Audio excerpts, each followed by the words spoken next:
One of the best subplots in my book started out with a horrendous mistake. Like a lot of folks, I started drafting my novel in 2020 during the COVID pandemic. And because of that, a lot of work was completed while listening to Taylor Swift's Folklore album. As a nod to that, and the profound impact that Taylor has had on me and my sisters who inspired this book, I chose to name the eldest of my four main character sisters Wendy.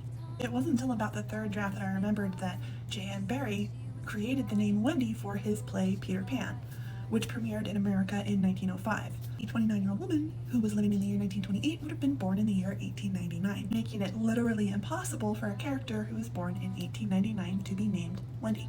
Well, shit. The first step was to change the character's legal name to Gwendolyn. I had no interest in calling her Gwendolyn for the actual book. Well, it was left to come up with a reason that Wendy would have taken on a fairly novel nickname. And like most authors, I chose the path of maximum emotional devastation. Enter this chapter, a scene that I'm so proud of, where Jean gives Wendy a copy of the recently published plays of J.M. Barrie, and guess when that book was published? 1928.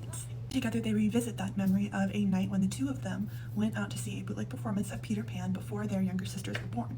We stay in Wendy's perspective as she further recalls how Jean was struggling with her nonverbalism and had at that point never addressed Gwendolyn by name. But on the way home from the joy of that shared performance, Jean calls her Wendy Darling. The fact that Wendy is willing to essentially change her name to support her sister becoming more verbal demonstrates not only how much Wendy cares about Jean, but also the depths of parentification that she is in, and the amount of her identity she has had to give up to be the perfect older sister, which ended up being a tie into the character of Wendy from Peter Pan. In the context of the play, Wendy is a parentified child. She meets a boy who is perpetually a boy, and he insists that he call her mother, and she sew and cook and look after the group of boys that he is the leader of. And she, for a little while, disappears into that identity. She does not experience the eternal youthfulness of Neverland. Incidentally, when the character of Wendy meets Peter Pan initially in the play, she sews his shadow back on, and my character Wendy is a seamstress.